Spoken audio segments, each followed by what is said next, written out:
She walked into that DMV with a name that wasn't hers, a birth date that wasn't real, and a past that had been stolen from her 22 years earlier. What happened in the next 72 hours would crack open one of Texas's most haunting cold cases and reunite a mother with the daughter she'd mourned for over 2 decades. Before we dive into this absolutely mind-bending case, I need three things from you right now. First, smash that like button. Second, hit subscribe and turn on notifications because we cover cases like this every single week. And third, drop a comment telling me where you're watching from. I love seeing our true crime community spread across the globe. Now let's get into this story. The year was 2007. The place was a small government office in Arizona, the kind of building with fluorescent lights that buzz too loud and linoleum floors that squeak under your shoes. It was an ordinary Tuesday afternoon, the kind where time seems to drag and nothing interesting ever happens. A woman stood in line. She was 28 years old, brown hair pulled back in a simple ponytail, jeans and a t-shirt. Nothing about her stood out, nothing that would make you look twice if you passed her on the street. She was waiting to renew her driver's license, just like hundreds of other people who walk through those doors every single week. When her turn came, she stepped up to the counter with a slight smile. Polite, calm. She handed over her documents, the paperwork she'd filled out while waiting, her current license. The clerk took them without much thought, barely glancing up. This was routine, mechanical, something she'd done thousands of times before. The clerk began typing the information into the computer system. Her fingers moved across the keyboard in that practice rhythm of someone who could probably do this job in their sleep. Name, address, birth date, social security number. But then her fingers stopped. The clerk's eyes narrowed slightly as she stared at the screen. Something had triggered a flag in the system. The name the woman had provided didn't quite match what was coming up in the database. The birth date was off by just enough to cause a discrepancy. Small details, the kind that might seem insignificant. But in government databases, small details matter. The clerk looked up at the woman standing across the counter. The woman smiled nervously, shifting her weight from one foot to the other. She had no idea that her entire world was about to implode. She had no idea that in exactly 72 hours, everything she thought she knew about herself would be revealed as a carefully constructed lie. She didn't know that her real name wasn't the one on those documents. She didn't know that she'd been born in a small Texas town called Meridian. She didn't know that she'd been 6 years old when she vanished without a trace during a neighborhood block party on a scorching summer afternoon. She didn't know her real name was Hannah Collins, and she had absolutely no idea that somewhere in Texas, a woman named Susan Collins still lit 7 candles on a birthday cake every single July 23rd, whispering happy birthday to a daughter she believed had been dead for 22 years. To understand how we got here, to this moment in an Arizona DMV office, we have to go back. Back to the summer of 1985. Back to a time when the world felt safer, when neighborhoods were communities, when parents didn't think twice about letting their children play outside until the streetlights came on. Texas in the summer is a particular kind of hell. The heat doesn't just surround you, it suffocates you. It rises off the asphalt in visible waves that make the air shimmer and distort like you're looking through water. Children run through sprinklers and play in plastic pools, and by the time the sun sets, you're still drenched in sweat. The town of Meridian sat in the heart of Texas like so many other small towns across America. Population just under 8,000 people. The kind of place where everyone knew everyone else. Where you couldn't go to the grocery store without running into at least 5 people you'd known your entire life. Where gossip traveled faster than wildfire and secrets were nearly impossible to keep. In Meridian, doors stayed unlocked. Kids rode their bikes to the corner store and back without supervision. Parents watched from porches, calling out greetings to neighbors. It was Norman Rockwell picture-perfect Americana. The kind of place where tragedy felt like something that happened to other people in other towns. Not here, never here. The Collins family lived on Maple Drive. Robert and Susan Collins had moved there right after they got married, buying a modest 2-story house with a white picket fence and a front yard big enough for their kids to play in. Robert worked at the hardware store downtown, the kind of local business that had been family-owned for 3 generations. Susan stayed home with the children, kept an immaculate house, and volunteered at the church every Sunday. They had 2 children. Michael, who was 9 years old that summer, was all scraped knees and mischievous grins. The kind of boy who was always climbing trees or catching frogs down by the creek. And then there was Hannah.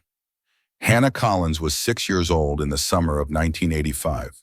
She was small for her age, delicate in that way that made adults want to protect her. Her sandy blonde hair hung down her back, and her mother kept it braided in 2 neat plaits that swung when she ran. She had a gap between her front teeth that made her smile distinctive, memorable. The kind of smile that would make identification easier later. Or so everyone would hope. Hannah loved strawberry ice cream more than anything else in the world. She refused to wear any shoes except her pink sneakers, even when her mother tried to get her into something more practical. And she had a stuffed rabbit named Mr. Buttons that she'd had since she was a baby. That rabbit went everywhere with her, to school, to bed, to the park, everywhere. Her first-grade teacher described her as bright and curious. She was always the first to raise her hand in class, always eager to learn, always asking questions that showed she was really thinking about what was being taught. She had friends. She was well-liked. She was by every measure a normal, happy 6-year-old girl living a normal, happy life in a normal, happy town. Nothing about the Collins family suggested that tragedy was waiting around the corner. July 14th, 1985, started like any other summer day in Meridian. The sun rose early and hot, promising another scorcher. But this wasn't just any day. This was the day of the annual summer block party on Maple Drive, a tradition that had been going on for as long as anyone could remember. By early afternoon, the entire neighborhood had transformed. Tables lined the street, covered in checkered tablecloths that flapped gently in the occasional breeze. Those tables groaned under the weight of food. Potato salad glistening with mayonnaise. Fried chicken piled high on platters. Watermelon slices cut into triangles, already sweating in the heat. Corn on the cob. Baked beans, pies, and cakes for dessert. Someone had set up a volleyball net in the Johnsons' front yard. Kids ran wild with water balloons, their screams of laughter echoing up and down the street. A radio sat on somebody's front porch, crackling out country music that mixed with the sound of conversation and children playing. It was perfect. It was community. It was everything that made small-town life feel safe and good and right. Robert Collins stood near the grill that had been set up at the end of the driveway, spatula in hand, flipping burgers and hot dogs while laughing with the other neighborhood dads. They talked about work, about the upcoming football season, about whether it would rain later in the week. Normal conversations. Easy conversations. Susan sat at one of the picnic tables surrounded by other mothers from the neighborhood. They passed around a sweating pitcher of sweet tea, refilling plastic cups as they talked about the church bake sale coming up next month, about whose kids were doing what, about the mundane details that made up the fabric of their lives. Michael was off somewhere with his pack of friends, probably down by the creek getting muddy and catching crawfish. Susan had stopped worrying about him when he turned 8. He always came home when he got hungry, and Hannah was playing. She'd been right there just moments before. Susan could see her in her peripheral vision, the way mothers always keep track of their children without seeming to watch them directly. Hannah had been spinning in circles on the grass with 2 other little girls from the neighborhood, their hands linked, their heads thrown back, laughing at the dizziness that made the world tilt when they finally stopped. Susan glanced over every few minutes. 1, 2, 3 little girls, all accounted for, all safe, all visible. But then Nancy Henderson, who was sitting across from Susan, asked her a question about the bake sale. Something about whether they should do chocolate chip cookies or snickerdoodles this year. Susan turned her head to answer. A simple movement, a normal interaction. It took maybe 30 seconds, maybe less. When Susan looked back toward the spot where Hannah had been playing, her daughter was gone. If you're still watching at this point, drop a comment with "I'm still here." Let's see who's truly following this shocking story. And if you haven't hit that like button yet, do it now. This case is about to take a turn that nobody saw coming. At first, Susan didn't panic. The thought that something was wrong didn't immediately register in her brain. Kids wander off. They go inside to use the bathroom. They follow a butterfly. They get distracted by something shiny on the ground. It happens dozens of times a day. Susan stood up from the picnic table, shading her eyes against the brutal afternoon sun, scanning the yard with mild concern. Her voice was still light, still casual when she called out, "Hannah, Hannah, sweetie, where are you?" No answer. Susan walked a few steps toward where she'd last seen her daughter. The two other little girls were still there, now sitting in the grass making daisy chains. "Have you girls seen Hannah?" They looked up, squinting against the sun. One of them shrugged. "She was here a minute ago." That's when the first flutter of real concern started in Susan's chest. Still not panic, not yet, but something close to it. "Hannah?" Her voice was louder now, more insistent. Other mothers at the table noticed the change in Susan's tone. They stood up, joining in. "Hannah? Hannah, where are you, sweetie?" Their voices spread through the party like ripples in water. One person calling, then another, then another. Robert looked up from the grill, his smile fading as he saw his wife's face. He set down the spatula and started walking toward her. "What's wrong?" "I can't find Hannah." Those 4 words changed everything. Robert's expression shifted instantly from relaxed to alert.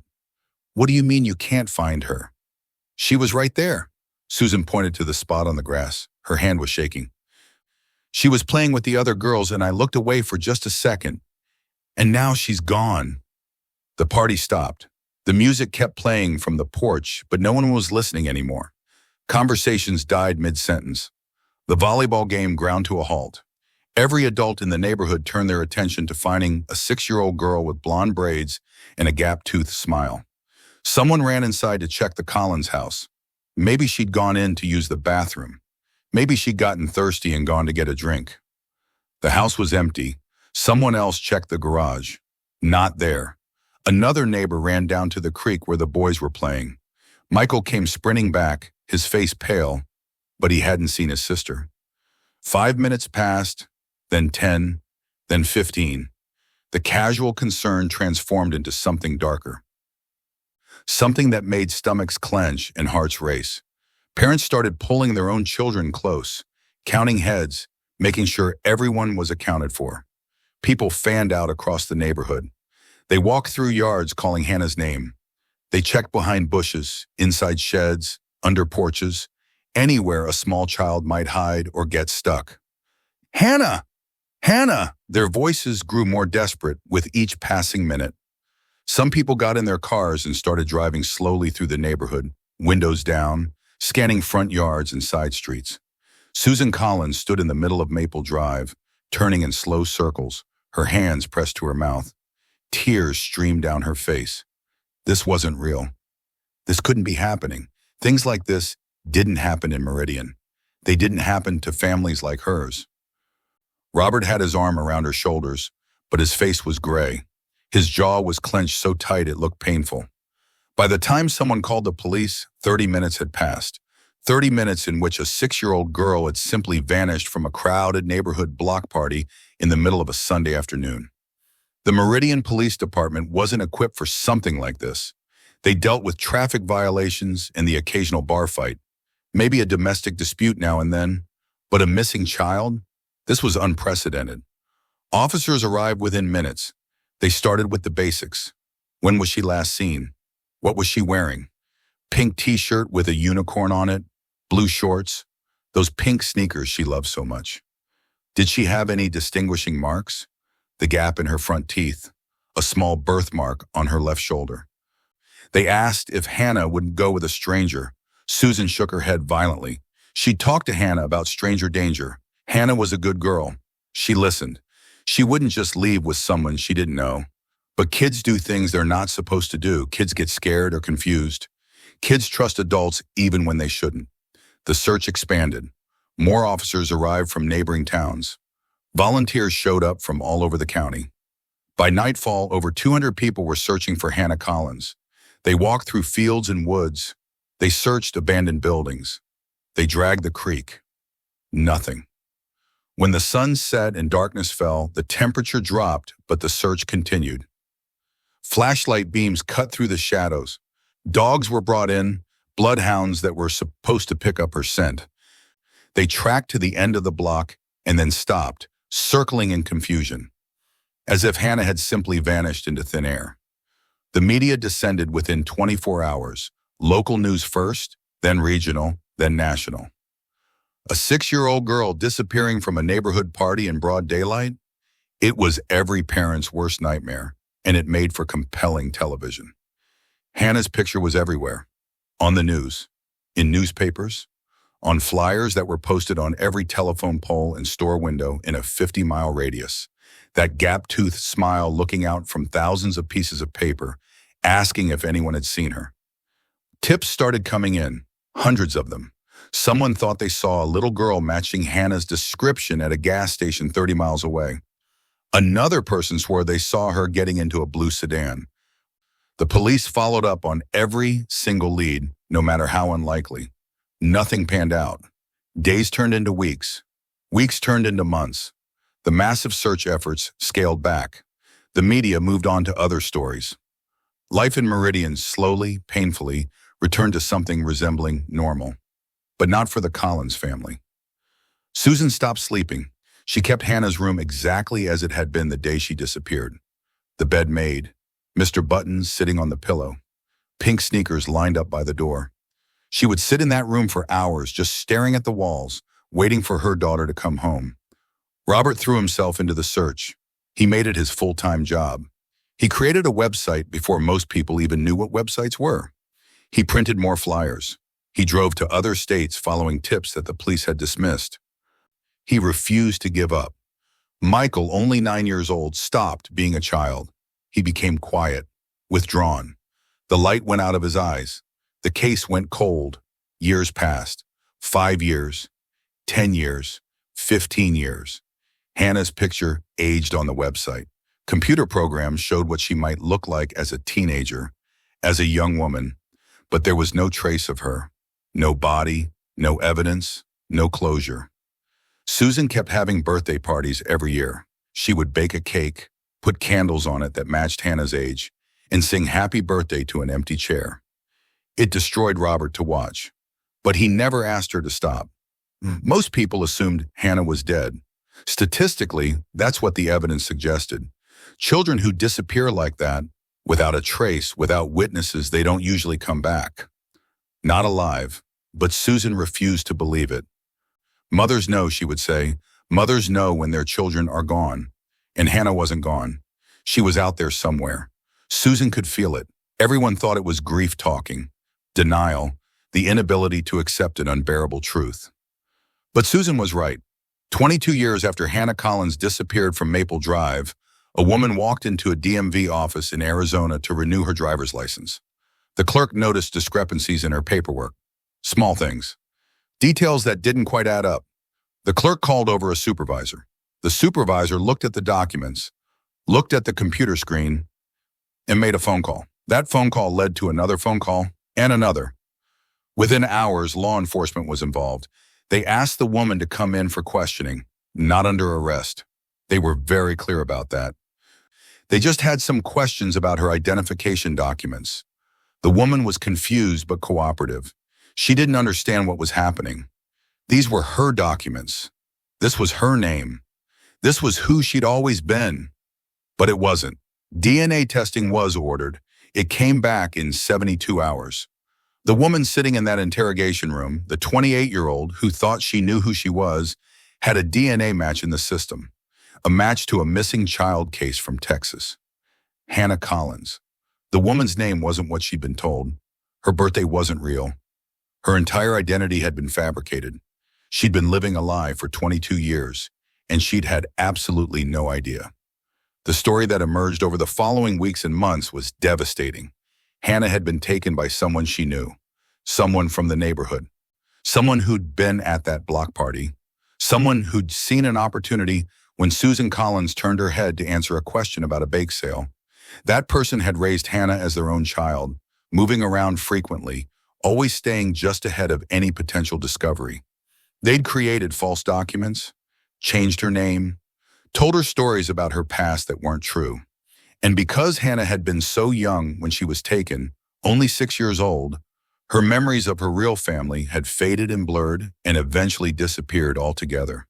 She truly didn't remember being Hannah Collins. She didn't remember Maple Drive or Mr. Buttons or her brother Michael. She didn't remember her mother's face or her father's laugh. It had all been erased, replaced by a different life, a different story. When they told her the truth, when they showed her the evidence, when they explained that she'd been abducted as a child, she didn't believe them at first. How could she? Everything she knew about herself was being stripped away. But the DNA didn't lie. In Texas, Susan Collins received a phone call that she'd been waiting 22 years to get. Her daughter had been found. Hannah was alive. Susan collapsed, literally fell to the floor. Robert had to take the phone from her shaking hands to get the details. They'd found her. After all this time, against all odds, their daughter was alive. The reunion happened 2 weeks later. Hannah, though she still struggled to think of herself by that name, flew to Texas with a victim's advocate by her side. She was terrified. She was meeting strangers who insisted they were her parents. People who had an entire history with her that she couldn't remember. Susan and Robert waited at the airport with Michael, who was now 31 years old and had his own family. When Hannah walked through the gate, Susan started crying so hard she couldn't breathe. She recognized her daughter immediately. The gap in her teeth, the shape of her face. 22 years older, but still unmistakably Hannah. Hannah stood frozen, overwhelmed by the emotion directed at her from these strangers. She wanted to feel something, she wanted to remember. But there was nothing there except confusion and fear and a strange sense of loss for the life she'd thought was real. The reunion was beautiful and heartbreaking in equal measure. Susan kept touching Hannah's face, her hair, her hands, as if she needed to confirm that she was real and solid and actually there. Robert couldn't stop crying. Michael hung back, giving space, his own emotions too complicated to process. And Hannah? Hannah was polite. She was kind. But she was also dealing with the fact that her entire existence had been a lie. The person who'd raised her, who she'd called parent, was actually her kidnapper. Every memory she had was tainted by that truth. The healing process was slow. It's still ongoing. Hannah started therapy to deal with the trauma of discovering her identity had been stolen. She began the painful process of rebuilding a relationship with her biological family while grieving for the life she'd thought was hers. Susan got her daughter back, but not the way she'd imagined during all those years of birthday cakes and candles. This wasn't her 6-year-old little girl who loved strawberry ice cream and wore pink sneakers. This was a grown woman with her own life, her own personality, her own trauma to work through. The person who took Hannah was arrested and charged. The trial was highly publicized. The details that came out were disturbing. But that person is now in prison, serving a life sentence for kidnapping and a litany of other charges. Hannah Collins's case is considered solved, but in many ways the mystery continues. How do you reconcile two different versions of yourself? How do you mourn a childhood that was stolen while also grieving for the life you thought was real? These are questions that Hannah deals with every single day. If you made it to the end of this absolutely unbelievable thing, I need you to do 3 things right now.